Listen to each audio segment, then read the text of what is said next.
Oke, Bismillahirrahmanirrahim. Assalamualaikum warahmatullahi wabarakatuh. Eh, Bapak Ibu, screen yang saya share apakah terlihat dan suara saya apakah cukup jelas terdengar? Terlihat, Pak. Oke, terima kasih. Bapak Ibu,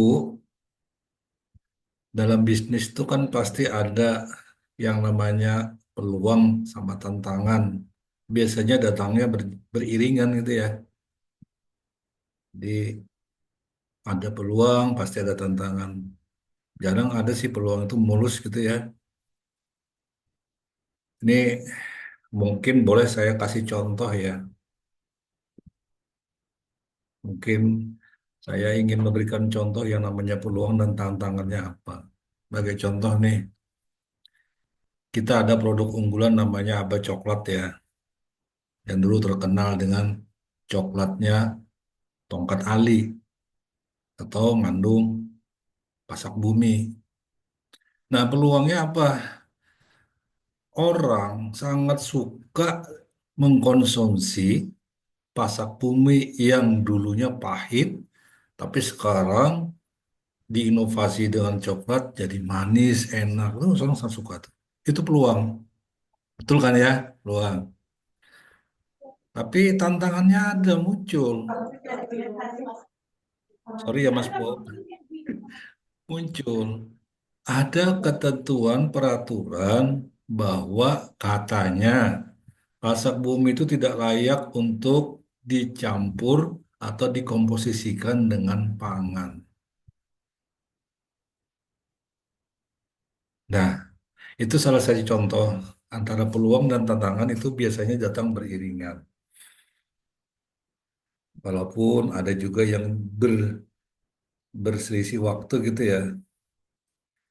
Jadi kalau kita boleh simpulkan ketika ada tren baru yang mempunyai peluang buat kita untuk mengembangkan produk, itu pasti ada tantangan. Apapun nanti produknya, apapun nanti spek bisnisnya. Tetapi sebagai seorang pelaku bisnis, kunci suksesnya itu adalah bagaimana mengelola tantangan tadi agar peluang yang dijanjikan itu bisa diperoleh. Nah, kemudian Bapak Ibu pasti sudah mengenal dengan SWOT ya, SWOT, tapi sekarang tuh lebih dikenal dalam bisnis modern namanya diganti jadi TOWS, TOWS, jadi nggak SWOT lagi. Karena berdasarkan eh, apa ya telaah penelitian atau apa tuh dari para ahli bahwa yang paling penting tuh yang pertama tuh harus adalah T dan U-nya karena itu adalah faktor eksternal itu yang harus diperhitungkan lebih dulu jangan ngukur dulu weak sama strength-nya yang ada di diri kita tapi ukurlah dulu T-nya sama O-nya. Nah, T sama O tadi ini adalah yang namanya peluang dan tantangan. Nah, walaupun ini faktor eksternal, tapi dua ini itu pasti akan melengkapi agar mengoptimalkan yang namanya W sama S tadi. Nah, gitu paham ya? Jadi sekarang jangan lagi bilang SWOT, tapi bilang TOWS, TOWS. Karena apa? Yang dua di pertama tadi T sama O itu yang harus kita manajemen dulu, kita harus ukur dulu bagaimana mereka bisa akan melengkapi W dan S yang ada pada diri kita. Oke. Nah, selanjutnya dengan berfokus pada peluang dan tantangan, tentunya kita akan bisa mempunyai challenge ya atau kesempatan untuk melakukan inovasi. Sorry, sorry, sorry. Kalau sudah kita punya inovasi, ya, yang didahului dengan adaptasi, tentunya kita akan mempunyai daya saing. Oke, oke, lanjut. Nah, kali ini Saya akan ngambil ini ya keunikan produk sebagai peluang dan tantangan dalam bisnis kerajinan. Nih, mohon maaf saya agak sedikit mempersempit ke bisnis kerajinan, tapi nggak masalah juga nanti bisnis-bisnis yang lain juga bisa melakukan apa ya copy paste atau menyesuaikan gitu ya. Jadi nggak apa-apa karena juga di sini saya juga membolehkan aja yang hadir yang daftar untuk yang bisnis non kerajinan. Nah, pada diskusi kita hari ini, kita akan mencoba keunikan produk itu tuh mempunyai peluang dan tantangan apa sih dalam bisnis kerajinan. Saya nggak banyak-banyak, cuman ada 4 ya yang saya apa ya saya jadikan ide gitu ya untuk membahasnya jadi brainstorming kita. Yang pertama itu keunikan produk itu adalah dia kebiasaannya kan apa ya buatan tangan ya handmade ya dibuat oleh tangan bukan mesin gitu ya. Nah, cuman sekarang saya juga kadang-kadang jadi mikir, jadi galau. Bagaimana misalkan produk-produk kerajinan yang dikerjakannya bukan tangan manusia yang mengerjakan, tapi mesin, teknologi gitu ya. Saya nggak bisa apa ya melakukan klaim bahwa itu bukan craft gitu ya. Tapi nanti terserah aja lah nanti pasar mungkin. Tapi itulah nanti keunikan. Ya, umpamanya nih ada produk-produk kayu yang dikerjakan dengan mesin laser gitu ya, CNC. Apakah itu masuk craft? Saya nggak tahu tuh. Nah, tapi yang jelas itu bukan kuliner. Nah, buatan tangan ya, karena dia buatan tangan, bukan mesin, tentunya ada hal-hal yang unik yang dihasilkan dari kerajinan yang buatan tangan ini. Karena di situ nanti pesonanya gitu ya. Dan itu kadang-kadang juga eksklusif ya. Kalau sudah tangan yang membuat, itu susah mencari kesamaannya. Karena memang dia tidak di apa ya istilahnya kayak komputer di program Mbak gitu ya. Nah, kemudian faktor keunikan produk yang lain itu adalah budaya. Banyak ya produk-produk kerajinan itu yang mengambil inspirasi atau mengambil bersifat kultur etnis gitu ya, tradisional gitu ya, tempat tertentu apa semua itu banyak gitu.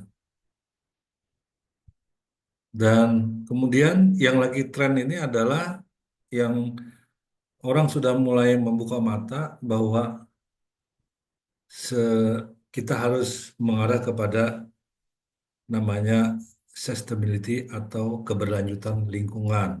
Nah, sehingga orang sudah mulai ramai-ramai mengarah ke sana, sehingga produk-produk kerajinan juga mencoba menggunakan bahan yang ramah lingkungan, yang tidak mengganggu keberlanjutan alam. Nah, ini adalah juga faktor keunikan produk. Nah, kemudian yang keempat, yang terakhir, saya ngambil kustomisasi. Jadi keunikan produk kerajinan itu adalah kustomisasi, jadi boleh dia disesuaikan atau dipersonalisasi agar sesuai dengan keinginan si konsumennya atau pelanggan, gitu ya.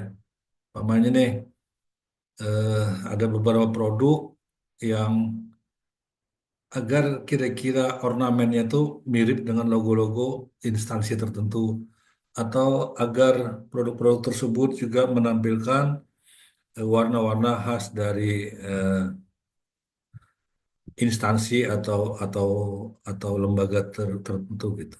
Nah, itu adalah. Jadi 4 inilah yang saya secara pribadi mencoba menjadikan faktor unik produknya dari kerajinan gitu ya. Nah, mungkin kawan-kawan atau bapak-bapak ibu bisa nanti menambahkan terserah nanti apalagi pelaku usaha kerajinannya eh, lebih luas gitu ya. Ini adalah seperti ini. Jadi tugas besarnya seperti ini.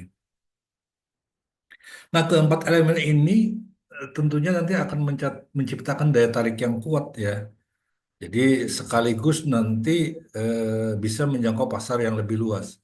Nah, produk kerajinan boleh ngambil satu dari 4 ini atau ambil keempat-empatnya atau dua atau tiga gitu ya. Jadi boleh nanti berimprovisasi agar menampilkan keunikannya dari 4 faktor tadi, 4 elemen ini.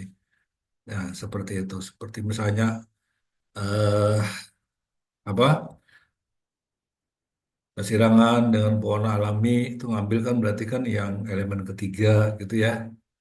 Kemudian kemudian juga keramik ya yang bukan cetak tapi betul-betul diolah dengan tangan juga itu berarti kan yang di elemen pertama. Nah itu. Jadi boleh juga nanti digabung-gabung begitu. Oke. Selanjutnya kita membicarakan tentang peluangnya tadi. Tadi empat kan ada faktor-faktor elemen-elemen dari kuning produk di produk kerajinan. Sekarang peluangnya seperti apa? Coba kita ya. Nah, yang pertama saya ngambil ada namanya daya tarik emosional dari konsumen gitu ya, eh, yang bisa menjadi peluang. Jadi kita bisa bikin konsumen itu agak sedikit mempunyai perasaan gitu ya, emosional, bukan hanya sekedar membeli, tapi ada emosionalnya. Yang pertama itu mungkin sering kita mendengar apa istilahnya ada cerita gitu ya, cerita di balik produk gitu bikin. Jadi kayak ada mitos gitu ya, ada semacam apa ya, ya macam-macam lah gitu ya. Misalkan seperti eh, yang dari Nusa Tenggara itu daun lontar, ya daun lontar. Daun lontar itu kan keras ya, alot gitu ya. Tapi disitulah ternyata ada ada semacam cerita di balik produk itu bagaimana zaman dulu ibu-ibu gitu ya yang sekarang sudah tua-tua tuh menganyam daun lontar yang fisiknya memang agak keras dan alot gitu tapi di situ ada kesabaran gitu jadi nilai-nilainya ada yang terkandung di dalamnya.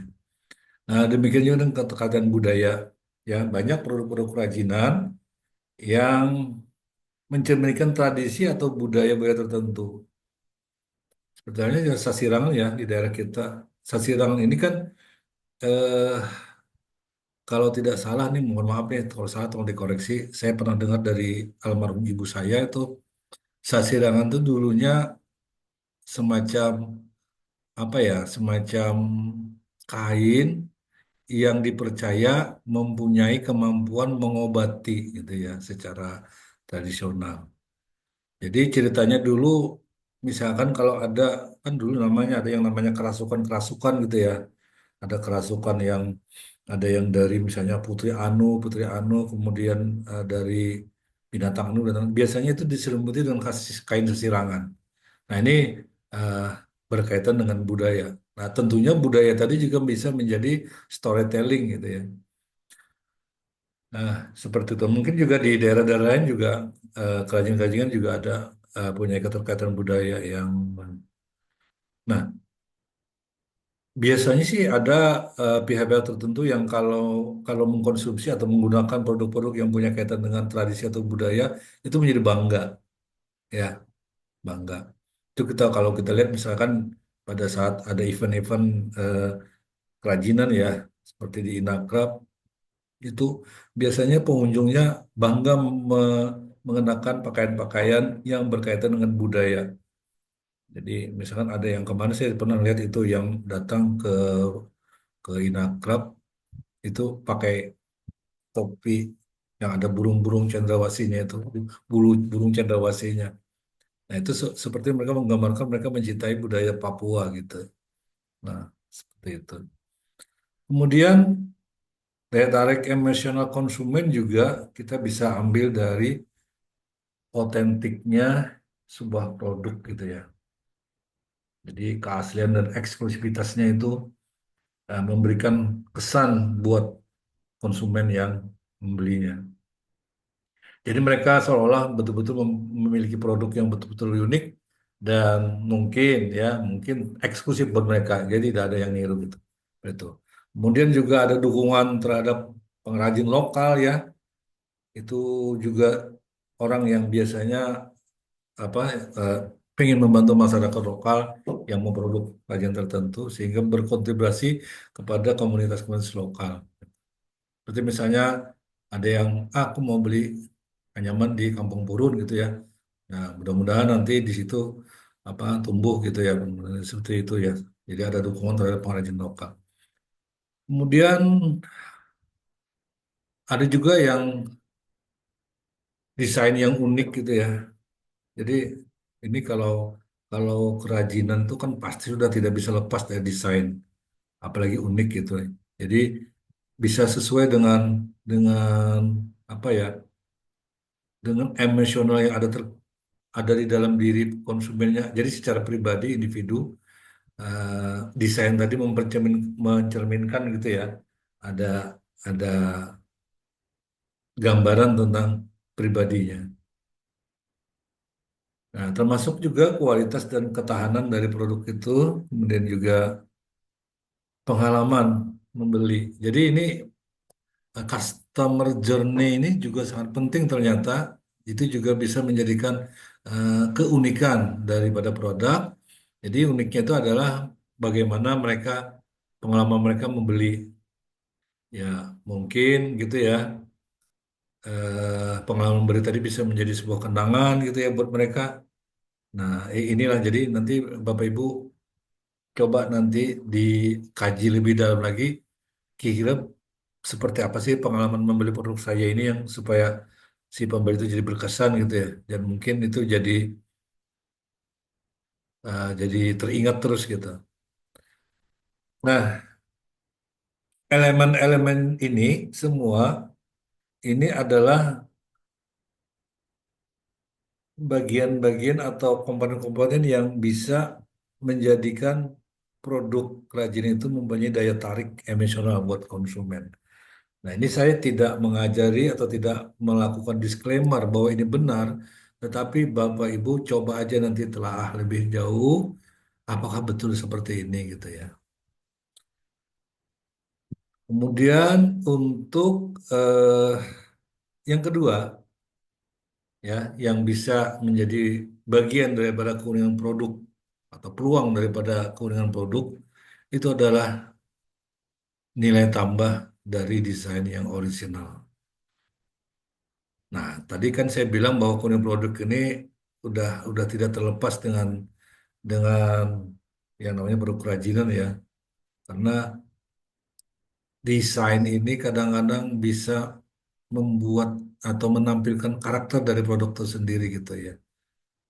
Bapak Ibu pasti akan bisa memahami. Bapak Ibu atau ibu-ibu yang bikin tas gitu ya, tas yang atau apa, desain itu pasti Bapak Ibu sangat memperhatikan gitu ya, agar nanti karakter yang muncul dari produk yang dibeli oleh konsumen itu betul-betul selaras gitu ya, atau inline dengan karakter yang diinginkan oleh eh, konsumen. Ya, mungkin kalau misalnya konsumennya ingin mempunyai penampilan yang elegan gitu ya, yang agak sedikit berwibawa, nah tentunya desainnya juga nggak yang norak-norak banget gitu kan. Nah itu adalah desain. Kemudian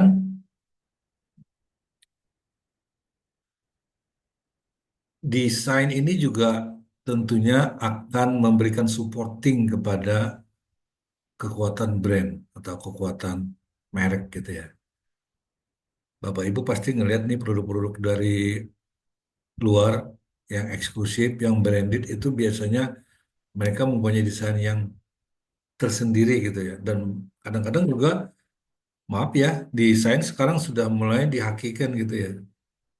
Jadi desain itu sudah apa istilahnya itu kepemilikan brand gitu ya. Jadi tidak bisa lagi yang istilahnya itu bisa secara dilepas aja gitu ya. Kalau Bapak Ibu punya desain sendiri ya kenapa tidak dihakikan gitu ya. Agar tidak terjadi nanti yang namanya apa peniruan desain gitu ya.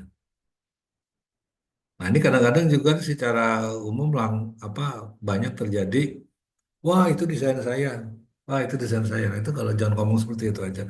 Lebih baik nanti dihakikan kalau memang ingin desainnya menjadi sebuah identitas brand gitu ya. Nah, kemudian dalam situasi bisnis yang cenderung mempunyai daya saing yang tinggi, itu desain itu harus menciptakan kesan keunggulan kompetitif. Jadi jangan jangan apa ya istilahnya jangan disembarangkan desain gitu ya kalau kita ingin bersaing gitu. Jadi cobalah desain-desain yang agak susah ditiru gitu dicoba dibikin. Nah, jadi ada ada ada barang, ada uang itu akan kembali kepada mekanisme pasar. Jadi kalau desainnya bagus ya kenapa tidak akan kita akan punya kesempatan harga premium.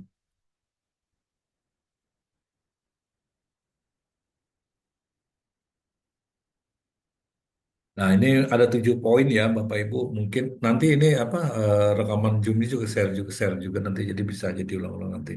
Jadi ada 7 elemen atau komponen eh, yang kita ambil dari desain itu yang bisa mensupport kepada keunikan produk.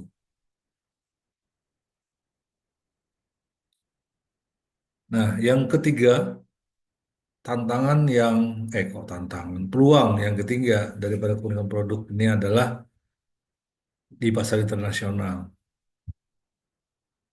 Jadi kadang-kadang ini eh, keunikan ini juga mempunyai peran yang penting ya Bapak Ibu kalau kita ingin bersaing di pasar internasional. Contohnya gitu ya kalau begitu ada kayak kemarin ada trade fair itu ya Indonesia Trade Fair itu di sana kan ada tuh potensial buyer gitu ya apa semua. Itu mereka pasti akan membeli produk-produk yang unik yang bisa nanti menjadi sebuah karakter tersendiri di dunia internasional gitu ya, untuk pasar. Jadi harus dicoba nanti dipikirkan itu daya tarik global itu seperti apa.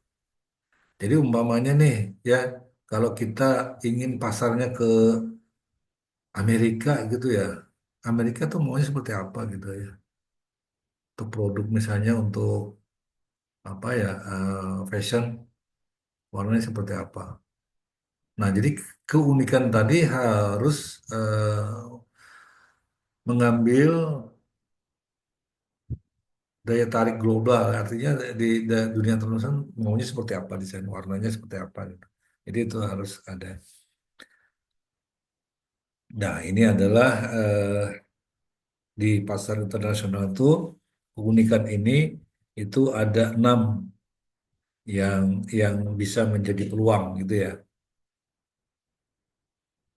Ada keberagaman desain, kualitas dan keterampilan tangan, bahan ramah lingkungan ini kan menjadi isu internasional nih tentang climate gitu ya.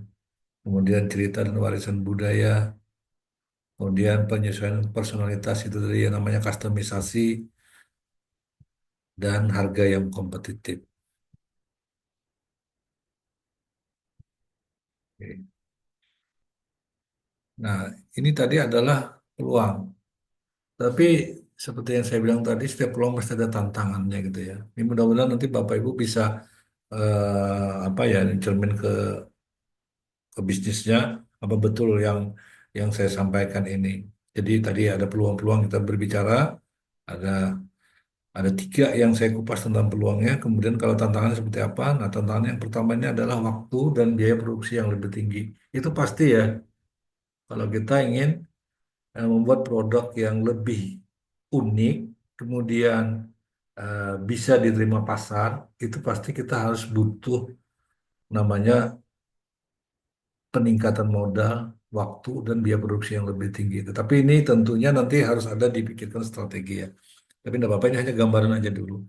Jadi yang pertama itu adalah peningkatan biaya material itu pasti sudah ya akan mungkin agak bisa lebih mahal. Umpamanya nih sasirangan yang mau menggunakan pewarna alami, nah tentunya akan lebih mahal biayanya daripada menggunakan pewarna yang kimiawi. Kemudian juga kadang-kadang juga waktu membuatnya itu akan menjadi lebih lama ya. Umpamanya ini rajut ya, rajut itu kan macam-macam teknik tuh. Kalau kayak Ibu Latifah, Ibu LG itu saya ngelihat itu kalau biasanya live dari TikTok itu saya lihat perhatikan oh iya berarti memang memang yang ngerajut itu nggak sekedar sekedar ngerajut tapi memang harus di di konsep kemudian dicarikan langkahnya apa Kadang-kadang mungkin saja nih, kadang-kadang udah setengah jalan, ternyata salah, balik lagi. Seperti itu. Jadi ada waktu produksi yang lebih lama.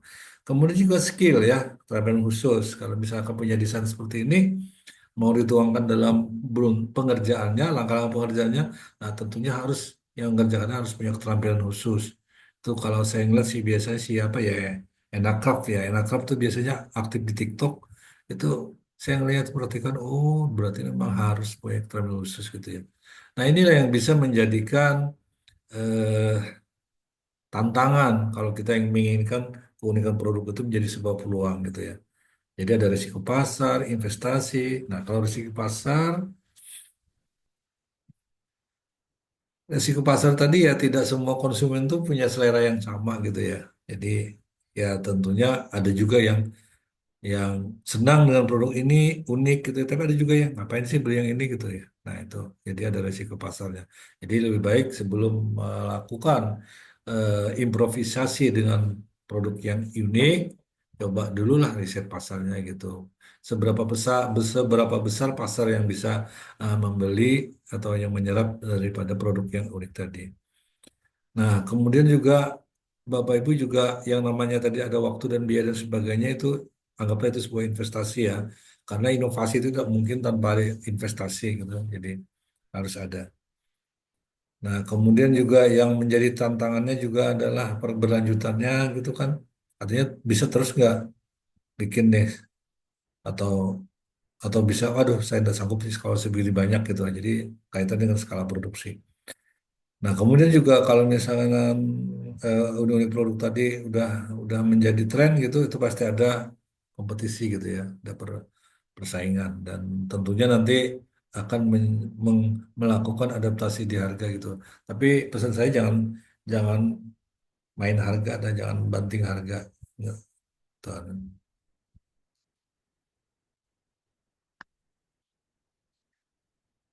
Nah, itu tadi tantangannya dari segi waktu dan biaya produksi yang lebih tinggi. Kemudian yang kedua, saya coba membahasnya tentang keterbatasan bahan baku yang berkualitas ya. Jadi itu pasti juga menjadi sebuah tantangan gitu ya. Jadi kalau misalkan mau bikin produk tertentu ya, itu pasti akan melihat bahan bakunya bagaimana. Namanya mau bikin keramik ya bahan bakunya ada di mana sih? Ada di Cempaka atau di Tapin atau apa itu. Gitu. Dan tentunya kalau udah bahan bakunya ada ya harganya juga harus dikalkulasi gitu ya. Kadang-kadang tinggi gitu ya. Karena memang ingin mempertahankan kualitas tadi. Dan beragam kualitas yang variasinya juga menjadi buah tantangan. Dan tentunya kalau sudah sampai gini kadang-kadang juga inovasinya jadi terhambat gitu ya, tertunda gitu, pending. Nah, itu kadang-kadang udah loyo gitu ya kalau memang agak susah cari bahan baku yang sesuai yang diharapkan. Nah, kemudian juga dengan pemasok, Bapak Ibu juga harus lebih cerdas gitu ya, memilih kontinuitas suplainya seperti apa, harganya seperti apa, dan kualitas yang disuplai atau dipasok itu. Nah, itu. Dan yang paling penting nih, yang terakhir adalah adaptasi terhadap tren. Jadi bahan baku ini karena memang menjadi faktor utama dalam kita memenuhi sebuah produk yang diinovasi, tentunya untuk memasok dipasoknya itu kita harus melihat dari trennya seperti apa begitu. Jadi jangan sampai nanti terjebak oversupply gitu ya, trennya sudah nggak jalan lagi, tapi materialnya masih banyak gitu. Oke, kemudian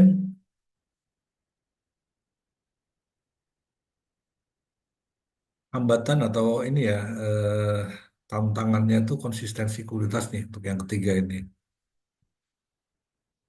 Memang agak susah kalau kalau kalau apa ya kalau produk kerajinan ini yang kalau kita berbicara masalah kualitas ya. Kualitasnya itu kan tentunya dari mana memandangnya gitu ya, dari sudut mana. Oke, misalkan dari desain gitu ya. Oh, desain kan termasuk kualitas. Kemudian daya tahan warna juga itu termasuk kualitas. Nah, kemudian juga eh, konturnya gitu ya, lekuk-lekuk apa semuanya kalau kalau produk-produk kerajinan yang seperti itu juga itu betul-betul menjadi tantangan tuh untuk konsistensinya gitu ya. Nah, dari sini itu bisa kita tarik tujuh tujuh komponen ya. Yang pertama tuh bahan baku itu juga mempengaruhi terhadap konsistensi kualitas. Jadi kalau memang kita menjaga kualitas, coba-cobalah apa kita harus betul-betul eh, bahan baku tuh harus yang terstandar, yang kualitasnya yang sesuai dengan ini yang kita desain. Kemudian tentunya pelatihan dan keterampilan ini juga sangat mempengaruhi terhadap konsistensi kualitas ya. Jadi makanya jarang sih ada orang kerajinan itu mempunyai karyawan yang ini ya, yang melepas semuanya seluruh hasil kerjanya itu diserahkan kepada karyawan. Jadi karena memang di konsistensi kualitas yang tergantung kepada skill tadilah yang dijaga gitu ya. Jadi apa istilahnya itu kalau yang kada terlalu urgent benar kada dijulung pada anak buah gitu. Nah, ini yang di poin ketiga tentang konsistensi kualitas. Kemudian mungkin saya lanjut aja ya.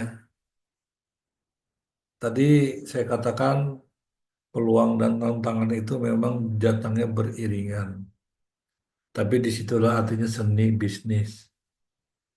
Seninya di mana adalah bagaimana mensinkronkan peluang tadi agar kok mensinkronkan peluang. Mensinkronkan tantangan tadi melalui strategi agar peluang itu bisa dicapai.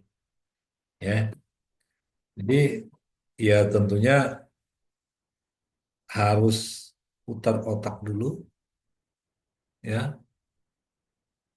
Nah, ini mungkin berkaitan dengan yang unik tadi tentang emosional ya.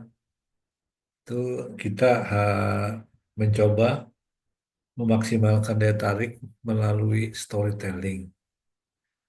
Banyak yang saya lihat produk-produk kerajinan itu di label-labelnya juga bercerita di situ.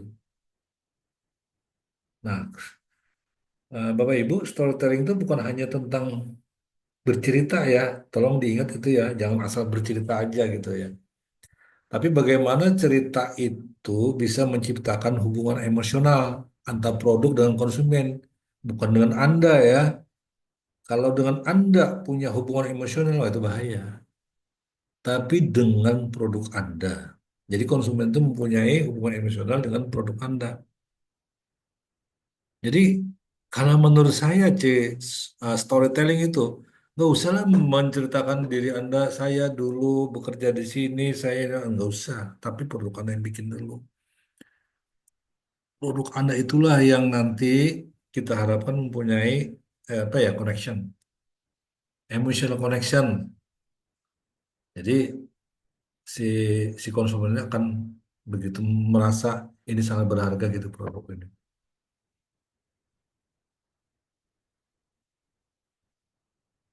Mungkin Bapak Ibu bisa aja nanti mencoba berpikir apa gitu ya, storytelling apa yang ingin disampaikan melalui produk ini.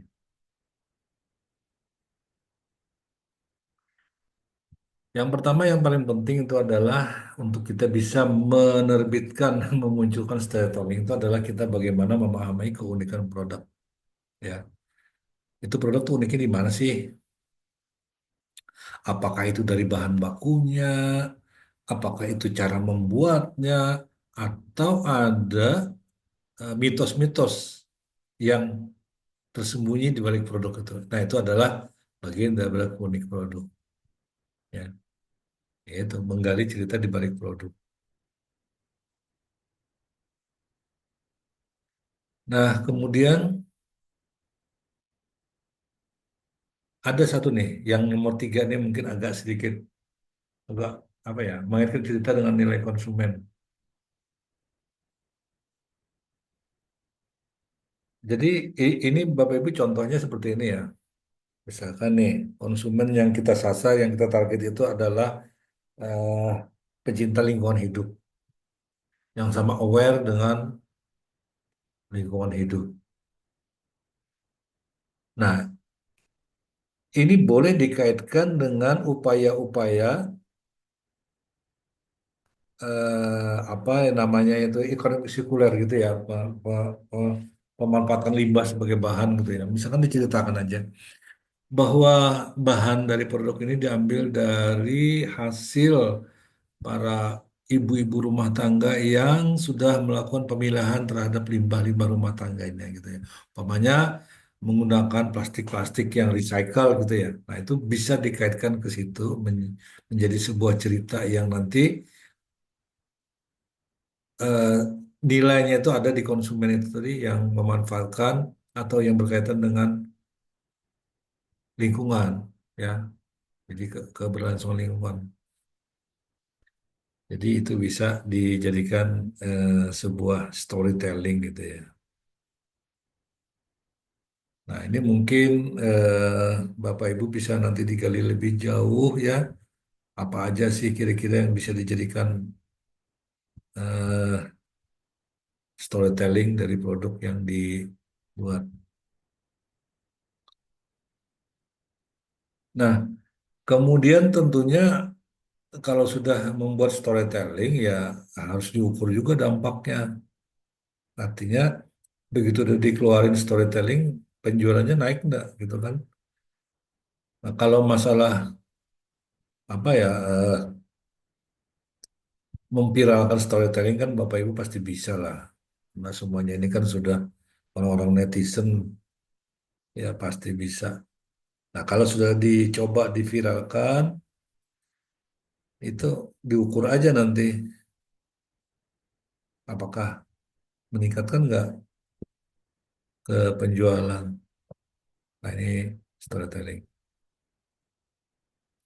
Jadi yang bisa kita simpulkan bahwa storytelling itu tidak hanya mampu bercerita dan storytelling itu tidak hanya mampu membuat produk kita just a product gitu ya, tapi dia lebih kepada emotional carrier gitu ya, membawa emosi, inspirasi, dan juga nilai-nilai yang membuat konsumen merasa terhubung dengan produk tersebut. Nah, jadi itulah hakikat daripada storytelling. Jadi bukan hanya sekedar bercerita tentang kualitas, bercerita tentang A, B, C, dan C, tetapi dia juga akan membawa emosi, inspirasi, dan nilai-nilai yang membuat konsumen merasa terhubung. Itu adalah kesimpulan daripada storytelling tadi. Kemudian yang kedua, strateginya kita bisa lakukan juga kolaborasi dengan supplier bahan baku gitu ya. Nah, ini langkah-langkah strateginya bisa meningkatkan hubungan dengan pemasok, ya apa istilahnya hubungan bisnis to bisnisnya ditingkatkan lagi, kemudian lakukanlah coba negosiasi kontrak jangka panjang untuk kesinambungan suplai bahan baku yang kita butuhkan sesuai standar. Kemudian juga cobalah dicari diversifikasinya, mungkin disubstitusi dari sumber-sumber yang bisa menggantikan bahan baku yang ada. Kemudian juga ya mungkin tidak salahnya juga berkolaborasi dengan supplier ya dalam hal inovasi produk.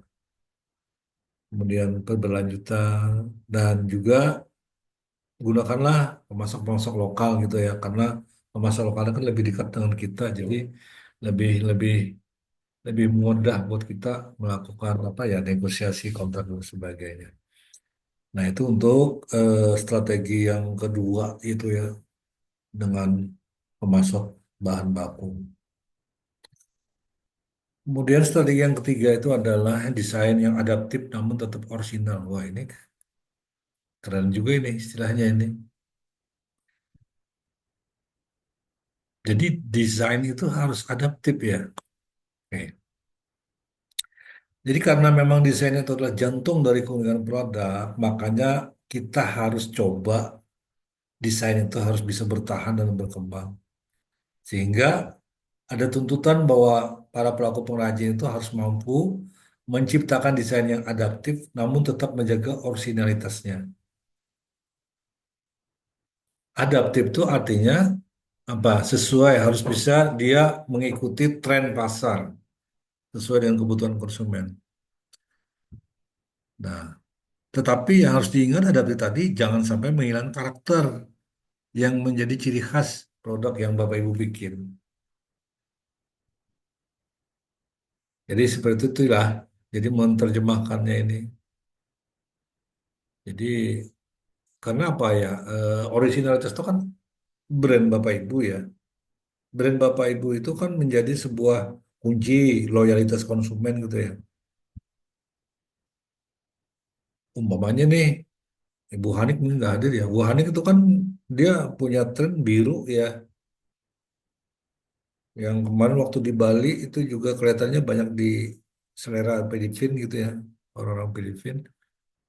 Nah, eh, walaupun istilahnya dengan harus inovasi dengan pewarna alami, ya harus cari juga mana birunya yang apa pewarna alami apa yang bisa menghasilkan warna biru gitu. Nah, jadi seperti itu yang dimaksud dengan adaptif tapi tetap orisinal gitu ya.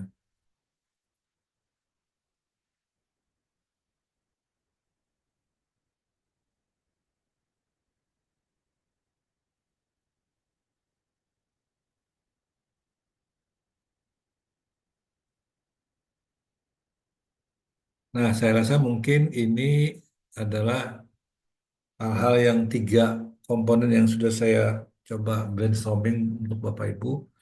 Yang pertama tadi adalah eh, namanya kita buka tadi dengan peluang dan tantangan itu pasti beriringan datang.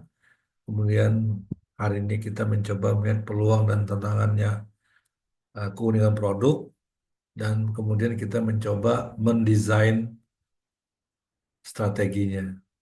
Nah, jadi seperti itu. Ini ada sedikit beberapa contoh ya. Jadi eh, ada contoh-contoh produk yang mencoba gitu ya melakukan apa ya keunikannya itu menjadi sebuah daya tarik gitu ya. Ada dekorasi yang berbentuk kayu, bahan kayu, kemudian didekorasi untuk kebutuhan hari Natal. Kemudian juga ada meja kayu yang tetap mempertahankan eh, dimension ya apa bentuk alaminya sehingga menjadi meja kayu yang agak stylish gitu ya. Kemudian ada patung patung rusa yang juga dari kayu.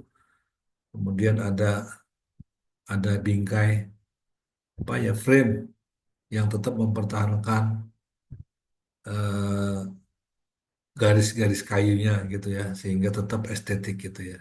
Nah, ini adalah contoh daripada keunikan-keunikan.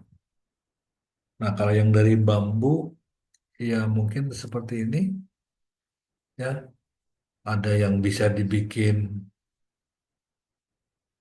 apa partisi gitu ya, sekat untuk ruangan yang terbuat dari bambu yang masih memperlihatkan originalitasnya ya. Kemudian ini ada keranjang estetika bambu yang dianyam gitu ya. Tapi ada potongan-potongan bambu yang menjadi frame utama di atasnya itu sehingga tidak hanya anyamannya tapi ada material-material bambu yang dipotong untuk menjadi frame lingkar dari keranjangnya. Kemudian ada meja ya, meja yang tetap mempertahankan elemen-elemen bambu murni tanpa dibelah untuk bagian-bagian kaki, raknya. Nah, itu. Jadi ini adalah contoh-contoh produk-produk yang mempertahankan keunikannya gitu ya. Nah, ini yang dari tanah gitu ya, dari keramik gitu ya.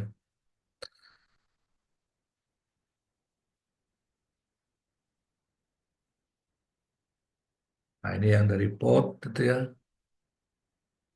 dari sama dengan keramik juga tanah gitu ya. Ada bingkai yang terbuat dari kayu jati.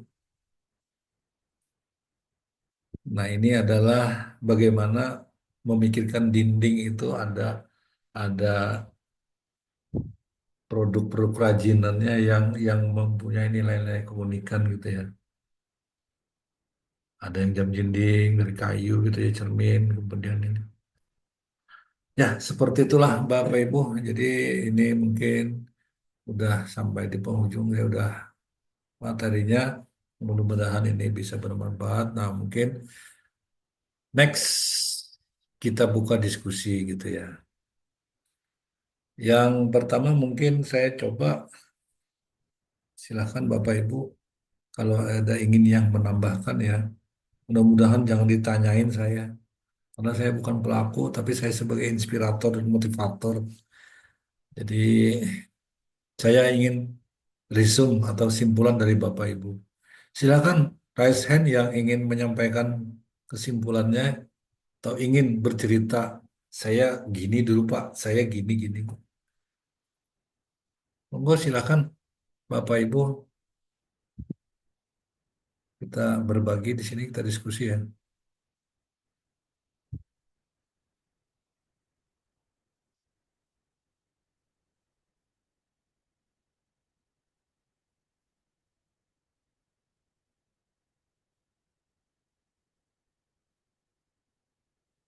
Kalau nggak ada yang raise hand, saya yang nunjuk ya, mau nggak?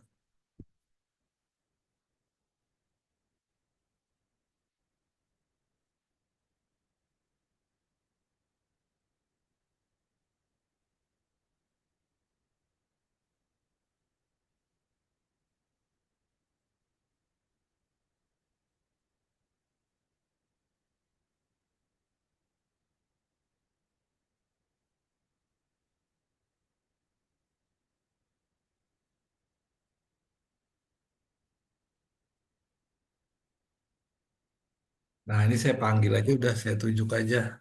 Mbak Ita, Mbak Ita Purnama, Rabita.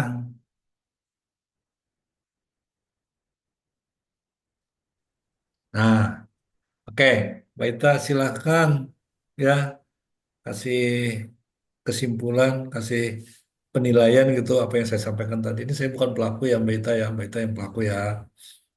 Silakan Mbak. Mohon maaf sebelumnya Pak, tadi saya nyimaknya nggak full ya, karena sambil ada yang dikerjain gitu. Gak apa-apa, kalau expert mah nggak usah full, ngerti. Tapi judulnya tahu toh? Judulnya tahu kan? Ya, kita membahas keunikan produk kerajinan, Mbak. Ya, yang dipandang dari yang pertama itu adalah peluang, kemudian tantangannya, kemudian bagaimana kita bisa menerjemahkan ke dalam strategi gitu. Itu Mbak Ita. Pengalaman Mbak Ita tentang peluang keunikan produk seperti apa sih waktu bikin produk ini? Kalau untuk pasar lokal, kalau untuk keunikan produk itu, eh, kalau menurut saya, pengalaman saya sih Pak, ya itu kurang ini ya. Kalau untuk pemasaran keluar, itu memang keunikan tuh lebih lebih diprioritaskan gitu. Kalau di pasar, maksudnya di dalam di daerah kita sendiri, kebanyakan sih lebih ke range harganya, range harganya karena di dalam daerah kita karena produknya sering dipakai, jadi cari tuh range harganya yang sesuai dengan eh, kemampuan finansial customer gitu, Pak. Karena biasanya kan produknya ganti-ganti terus nih. Karena juga untuk keperluan pekerjaan misalnya. Jadi setiap minggu ganti ganti produk. Misalnya kalau saya kan jualan tas. Nah, setiap sebulan apa per minggu begitu customer tuh kadang sering ganti-ganti model tas yang sesuai dengan kegiatan yang mereka ikuti begitu. Jadi eh, kalau untuk keunikan tidak terlalu diperhatikan sih Pak kalau menurut saya.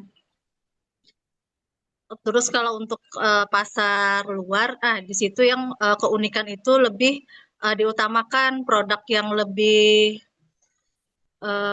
eksklusif itu biasanya yang lebih ini lebih laris. Dan untuk harga itu tidak terlalu masalah kalau untuk pasar luar. Jadi kita lebih bisa explore produk karena kita tidak terpaku kepada harga kan. Jadi kita bisa menunjukkan kreativitas kita dan sebagainya gitu. Itu sih Pak. Oke, keren. Saya bisa tangkap gitu ya. Mbak Ita dalam apa ya menjalankan bisnisnya untuk di kerajinan itu keunikan tuh diorientasikan kepada pasar di luar gitu ya, bukan di lokal. Dan juga ada yang saya catat tadi, Mbak Ita ini bikin namanya series gitu ya, series. Jadi kayak produk itu dikeluarkan dalam dalam seri-series tertentu sehingga mungkin nih triknya Mbak Ita ini agar ada mempercepat belanja lagi konsumen gitu ya. Ini keren juga gitu ya. Jadi kalau misalnya produknya itu terus ya kan konsumen juga nggak mau lagi belanja dia sama aja dengan yang kemarin kayak produk. Baik, terima kasih Mbak Ita. Mudah-mudahan nanti bermanfaat jadi inspirasi buat teman-teman yang lain. Yang lain ada lagi ingin memberikan sebuah insight gitu ya. eh saya ingin ke luar Banjarbaru ini. Mana AI? Mana AI nih? AI. AI Crab Store mana? Hilang ya? Halo. Ini ada Cahaya Ifniatul. Cahaya Ifniatul. Crafters dari Barabai. Halo, Mbak Ai. Aduh, siapa yang ingin memberikan sebuah insight, memberikan inspirasi buat teman-temannya? Bapak Ibu, tadi udah Baita, Rabita, keren. Kalau Bu Misriani, ada yang ingin disampaikan Bu? Kakaba? Kakaba ini kemarin juga ikut ya, yang di Bali ya? Enggak, Pak, enggak ikut, Pak. Oh, udah ikut Kak? Oke, Iya. ada yang ingin disampaikan nggak nih tentang unik? Kalau kalau menurut ulun secara ini ya, kalau keunikan itu memang seperti yang disampaikan sama Mbak Ita tadi ya. Kalau di daerah kita itu tidak begitu pengaruh gitu ya. Malah produk kita ini lebih dihargai kayak di luar daerah gitu. Termasuk termasuk kalau bahan itu kan menggunakan bahan alam. Itu kalau di luar daerah tuh wah, bagus nih kan kita mendukung apa sustainable gitu kan. Sekarang lagi memperbaiki bumi gitu. Itu lebih dihargai sih di luar daerah. Kalau tempat kita ya harganya itu lagi Pak kembali ke harga mahal gitu kan. Terus apa sering nyeletuk gitu kalau orang yang beli, ih aku kok kayak ini larang banget ya bisa aja jual seorang. Monggo silahkan gitu kan. Jadi kayak kurang di ini sih Pak. Jadi alhamdulillah tapi di luar itu lebih ini, lebih dihargai gitu. Kayak kain-kain, kain-kain alam itu sangat banyak banget loh para peminatnya yang berbahan alam gitu. Jadi lebih kita kurang mungkin belum paham mungkin ya soal ini keunikan barang. Yang penting bisa dipakai gitu. Kecil besar kecilnya kan kadang lebih tas atau produk saya kan tas. Lebih kecil tuh kan lebih rumit Pak bikinnya. Jadi lebih Mm-mm. kecil tuh harganya lebih mahal gitu. Kalau yang besar jahitnya yang kayak melengkung-melengkung, tikungan-tikungan tuh agak harganya juga berbeda sama yang tas besar segi empat gitu. Otak set-set jahitnya cepat selesai gitu. Ya, ya, ya. Ini harganya kadang sama kenapa ini harganya beda ini halus saja ya gitu kenapa harganya yang sama enggak ya. Sekarang Mm-mm. juga ini Bu jahitannya sama kadang bahannya beda juga dalam tergantung dalam tasnya beda-beda juga. Jadi ya kembali ke customer lagi ya minat belinya itu untuk apa gitu mereka melihat keunikan bahannya kah atau keunikan motif kadang motif kita kan harus perkenalkan juga tuh "Oh, ini motif anu nih ini motif ini dari Kalimantan Selatan motifnya ini gitu kan ada itu kayak tadi ada cerita ada storytellingnya biar lebih Ya. menarik itu aja Pak sedikit Oke, unek-unek ini. makasih Bu Misriani. Oke, Sama. keren masuknya ceritanya jadi pengalaman. Nah, jadi Bapak Ibu memang tentunya harus juga melakukan telaah strategi ya untuk keunikan. Apakah itu nanti sasaran targetnya itu untuk pasar lokal atau untuk pasar di luar lokal gitu ya. eh Memang sebagai seorang pelaku bisnis ya tentunya harus cerdas gitu ya. Melihat peluangnya itu harus cerdas gitu ya. Apakah peluang ini bisa saya pakai di eh, di bisa ditemukan di lokal atau di nasional gitu.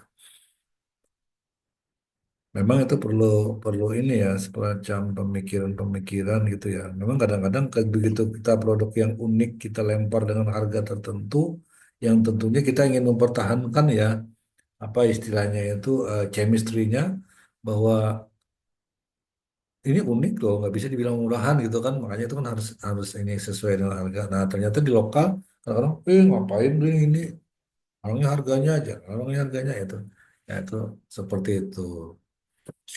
Baik, selanjutnya ada lagi yang ingin berkontribusi, memberikan insight, pengalaman, ataupun memberikan inspirasi. Kalau ini saya tunjuk, coba coba saya panggil nih Mas Haidar sama Sam. Mas Haidar, kemarin saya lihat ikut Fashion Week ya. Mas Haidar, wah, kada mendengar dik ya. Halo, ada yang lain ya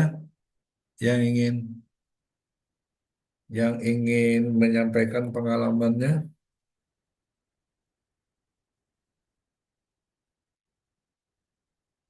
Nah, ini ada Mas Bob. Coba Mas Bob, Pak, denger enggak? Jangan-jangan Mas Bob nih, Mas Bobi. Oke. Mas Bobi. Mas Bobi ini sekarang lagi getol-getolnya bikin keramik tuh. Halo, iya Pak. Oke, Mas Bob, Alhamdulillah. Mas Bob, bantu aku dong. Apa tuh? Apa tuh Pak? Nah, kasih kasih sedikit insight sama inspiration yang tentang produk unik tadi, Mas, dari sudut peluang dan tantangannya tadi. Kemudian dikombin dengan pemikiran-pemikiran strategisnya. Oke, mungkin bukan bukan inspirasi ya, tapi arahnya lebih ke pengalaman aja. Siap. Oke, jadi pengalaman yang pernah kita lakukan itu adalah kita harus bisa me- mendesain atau membuat produk yang memberikan kesempatan kepada customer untuk ikut terlibat di dalam menentukan desain produk akhirnya. Jadi kayak semacam custom ya. Jadi semacam baik Experience ya. itu baik itu di dalam bentuk coklat ataupun di dalam bentuk keramik ya. Nah, jadi kayak kalau coklat kan biasanya misalnya mereka mau basic coklatnya apa, kemudian isiannya apa, kemudian kemasannya seperti apa gitu. Di keramik juga ada sama seperti itu. Jadi produk akhir yang inginkan apa, ukurannya, warnanya dan lain-lain. Nah, kalau kalau produk kita itu eh, punya satu apa ya? pu- eh, Kalau produk kita itu bisa dibuat sesuai dengan eh, keinginannya customer, maka nanti dari kita jadi lebih leluasa menjualnya tuh karena range harganya tuh bisa dari range yang kecil murah meriah sampai nanti range yang tinggi banget gitu. Jadi jadi kita nggak apa ya ibaratnya kalau kita punya produk dengan harga jual sekian itu terus yang dimainkan mungkin nggak juga. Jadi kalau kalau kita punya produknya yang bisa custom yang bisa ini malah range-nya jadi lebih luas gitu. Kita bisa menyesuaikan dengan budgetnya si customer. Mungkin itu aja sih Pak yang bisa Ulun sampaikan lah. Makasih banyak kesempatannya Pak. Sama-sama. Makasih juga Mas Bob. Kasih inspirasi dari pengalamannya gitu ya atau teman-teman.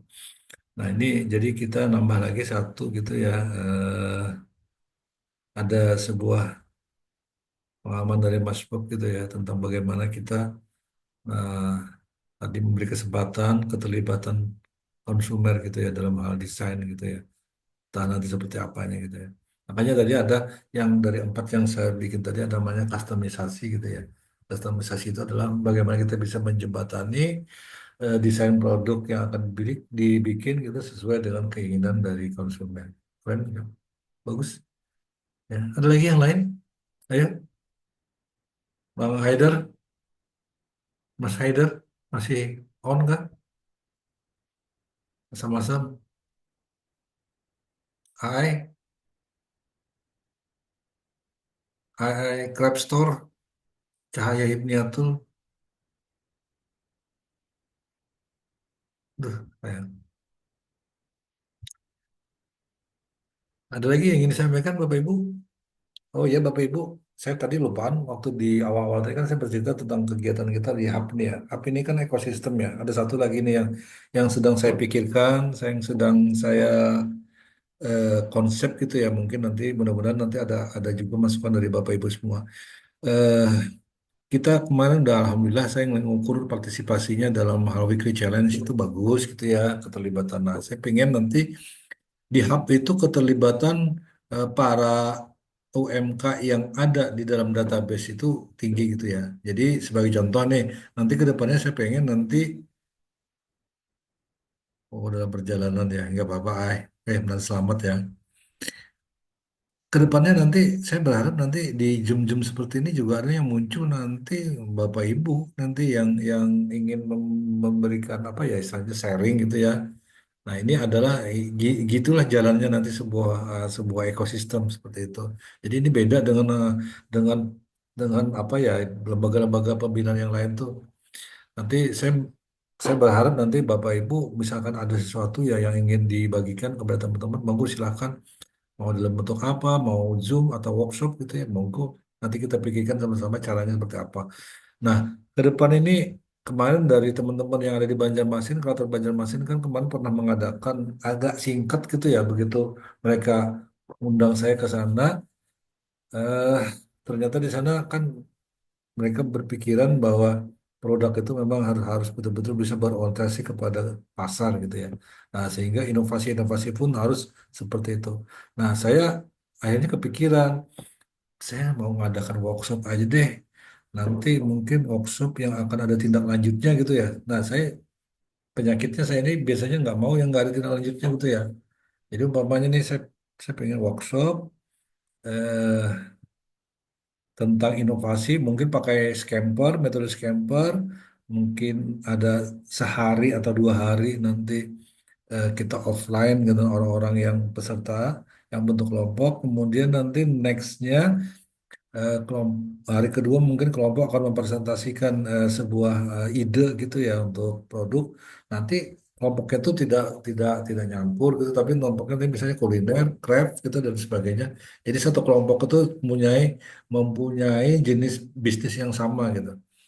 Nah, itu dalam di awal mereka akan mendapatkan materi tentang scamper mungkin ya, bagaimana memperoleh ide-ide tentang inovasi produk. Nah, nextnya itu adalah apa ya tindak lanjutnya adalah nanti masing-masing orang kita akan kompetisikan produk-produknya, produk-produk inovasinya gitu ya.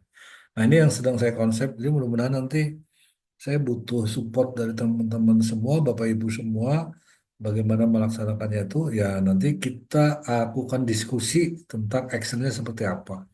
Kita nggak usah yang agak wah-wah gitu ya, nggak terlalu serius banget gitu, yang penting ada action gitu ya. Yang penting ada ada keterlibatan teman-teman yang expert, yang senior, yang baru, yang junior, yang pendatang itu semua terlibat nanti sehingga mudah-mudahan tuh yang baru gitu bisa melihat inspirasinya gitu ya dari teman-teman yang seniornya. Nah, insya Allah nanti saya coba masih menunggu nih ada beberapa teman yang coba coba ini gimana kalau saya bikin ini oh bagus bagus Pak gitu. Ini sedang saya tinggal nanti saya coba nanti kalau apakah itu dalam bentuk tim saya akan bisa pasti timnya nanti saya libatkan nanti Bapak Ibu yang udah pada expert itu yang udah bisa jadi mentor. Nah, gitu. Kalau mungkin saya buka sesi ini di sini, apakah kira-kira bagus nggak kira-kira ide seperti itu tuh? Kalau kita adakan ada workshop, tapi betul-betul nanti ada tindak lanjutnya gitu ya. Jadi kalau misalnya workshop kita inovasi produk, coba nanti di akhirnya siapa yang nanti yang bisa ini bisa bisa membuat produk yang betul-betul inovasi dari hasil workshop kita. Nah ini ada respon dari Mbak Ita, bagus katanya. Alhamdulillah. Nah Kakaba juga oke, tidak ada seperti itu. Dan yang setuju oke, siap. Salah nanti. Biasanya saya berdiskusi dengan Mas Bobi hal-hal yang seperti ini nanti Mas Bobi saya perlu juga nanti minta masukan Mas Bobi nanti seperti apa nanti. Ini ceritanya begini ya. Saya mau menjalankan eh, hub ini dengan agak sedikit beda dengan yang lain. Cuman saya tetap memakai eh, apa ya ini ya teknisnya, arahan teknis dari PLN gitu ya. Tapi selama setahun jalan ini saya sepertinya gitu ya, PLN kelihatannya mempersilahkan saya berinovasi seperti apa gitu dalam menjalankan hub ini yang penting tuntutan pusat itu bisa dipenuhi gitu. Nah ini, jadi kayak kemarin saya coba yang menjalankan yang weekly challenge, alhamdulillah disupport gitu ya. Nah ini tinggal saya sedang menyusun untuk grand finalnya nanti untuk 25 orang seperti apa. Ya tentunya juga alhamdulillah anggarannya juga disupport gitu ya, dan sesuai dengan apa yang saya minta gitu. Jadi mudah-mudahan nanti untuk peningkatan kapasitas capability itu bisa bisa di ini kan dijalankan dengan hub. Jadi mohon mohon pengertiannya Bapak Ibu bahwa hub UMK Banjarbaru yang mewadahi pelaku usaha mikro kecil Kalsel dan Kalteng ini eh, adalah sebuah wadah gitu ya, wadah kita semua, wadah kita ngumpul dan kalaupun ada ide-ide, ada saran-saran agar hub kita ini bisa lebih hidup, saya terbuka gitu ya. Silahkan nanti chatting saya apa usulnya gitu, apa sarannya gitu ya. Kita nanti kalau masalah masalah terkendala pelaksanaan apa semuanya nanti kita coba nanti apa ya meminta ini ya, meminta dukungan dari PLN gitu. Mudah-mudahan nanti bisa gitu. Baik, Bapak Ibu, mungkin ini eh, kita tidak terasa sudah 1,5 jam ya, hampir 1,5 jam kita. Dan adakah yang belum mengisi daftar hadir?